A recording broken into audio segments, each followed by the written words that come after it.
Nanggal ko na yung manok. Gugupitin ko na yung sutangon, bababad sa tubig. Saka ito yung pinaglagaan sa sabaw natin mamaya. Ayan guys, bababad ko sa tubig. Ayan guys, nakababad na. 4 na pirasong balot. Ayan, habang pinapalamig natin yung manok, hihiwa ako ng ricado. Guys, hiwain ko na yung carrots. Pahaba lang na manilipis. Ayan guys, ganito lang yung hiwa niya. Parang pansit din. Ayan. Tsaka sa repolyo, ganyan din yung hiwa. Ayan. Ayan lang, mahaba. Pahaba, maliliit. Lalaki naman yan. Ayan guys, okay na yung ganitong hiwa. Ayan. Parang lalagay lang sa pansit. Ayan, bawang saka sibuyas. So, okay na yung sibuyas saka bawang. Susunod ko na yung manok. Hihimay-himayin ko na lang siya. Ayan, parang pansit talaga. Malinipis lang ganyan. Parang pansit ang gagawin natin. Ayan guys, sinamahan ko din ng 2 pirasong atay para malat. Ayan guys, lumambot na yung ating sutangon at gugupitin ko lang ng kaunti kasi mahaba. Ayan guys, okay na, nagupit ko na. Ngayon, gigisa naman na tayo ng ayan guys, yung gagamitin kong mantika, yung mantika ng baboy. Ayan. Ayan yung gagawin. Ayan, malusawin lang natin. Tapos sunod natin lagay yung aswiti. Ayan guys, yung aswiti.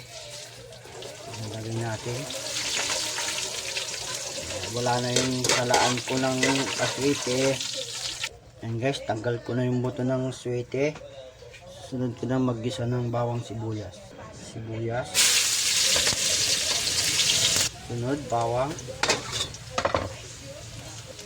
Haluin lang hanggang lumabas ang kanyang aroma.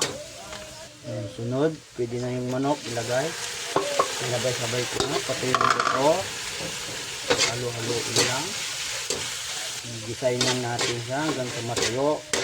Sasabay na natin yung mga ricado. Ayan guys, tagisa na siyang mabuti. Nor cubes. Sabay-sabay na. Asin. Ginisa mix. Bitchin, Ajinomoto, halo-halo, paminta pa pala. Ilagay na rin yung carrots.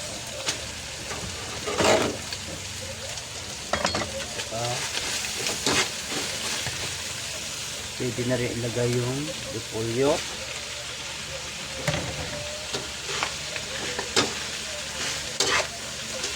Ilalagay ko rin na rin yung sutanghon, bihon. Gigisahin natin ng kaunti lang yung sutanghon. Gigisahin natin kaunti yung sutanghon. Tapos sasabawan ko yung pinaglagaan ng manok kanina. Ayan na guys, lalagay ko na. Sarap.